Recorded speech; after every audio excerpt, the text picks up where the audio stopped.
উসমান হাদি পতিত স্বৈরাচার এবং নব্য স্বৈরাচারের একজন ত্রাস ঝালকাঠির বীর সন্তান।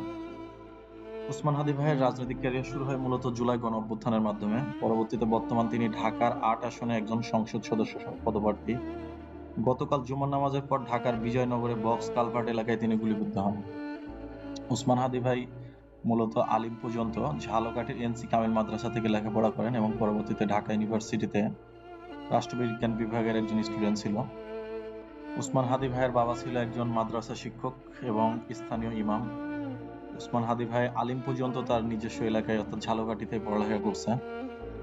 উসমান হাদি ভাইয়ের মূলত ত্রাস ছিল আওয়ামী লীগ এবং বিএনপির বিরুদ্ধে কিছু কথাবার্তা।